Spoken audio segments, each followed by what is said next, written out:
வணக்கம். தொழிலதிபர் அனில் அகர்வால் அவருடைய மகன் சிகிச்சை பலனின்றி உயிரிழந்தார் அமெரிக்காவில். அதாவது பனிச்சறுக்கு விளையாட்டுல ஆக்சிடென்ட் ஆகி மருத்துவமனையில் சேர்க்கப்பட்டு இறந்துட்டார். அரசன் அன்று கொள்வான், தெய்வம் நின்று கொள்ளும். இது எல்லா நேரத்திலும் நடக்குமான்னு எனக்கு தெரியாது. ஆனா இந்த சம்பவத்தில் இது நடந்திருக்கோ அப்படின்னு எனக்கு தோணுது. இவர் இறந்தது நமக்கு மகிழ்ச்சி அல்ல. எப்படி இருந்தாலும் ஒரு உயிர் தான், அது சேதம் தான். ஆனால் அனில் அகர்வால் அவர்கள் உணர்வதற்கு ஒரு சம்பவம் இது.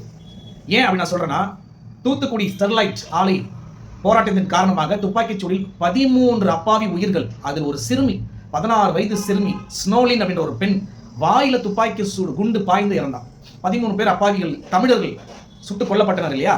அன்று முதலமைச்சராக இருந்த எடப்பாடி பழனிசாமி அவர்கள் கொஞ்சம் கூட அக்கறை இல்லாம, நானே இந்த செய்தி டிவியை பார்த்து தான் தெரிஞ்சுக்கினேன் அப்படின்னு ஒரு அலட்சியமா ஒரு பதில் சொன்னார்.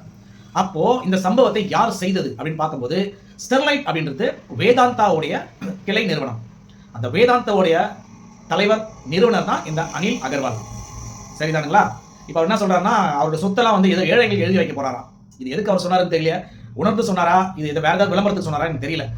ஒருவேளை அவர் உணர்ந்து சொல்லி இருந்தால் தூத்துக்குடியில் போயிட்டு அந்த 13 பேருடைய குடும்பத்தினரை சந்திச்சு காலில் விழுந்து மன்னிப்பு கேட்டு அவங்க பேர்ல ஆளுக்கு ஒரு 2 கோடியோ 3 கோடியோ என்ன தோணுதோ அதை வந்து அவர் கொடுத்துட்டு அதை விளம்பரப்படுத்தினார்னா அவருடைய பையனுடைய ஆத்மா கூட சாந்தி அடையும், தமிழர்களும் சந்தோஷப்படுவார். இதுக்கு பின்னால இருந்த மற்றவர்கள் எல்லாரும் அசிங்கப்படுவார்கள், தலை குனிந்து நிற்பார்கள்.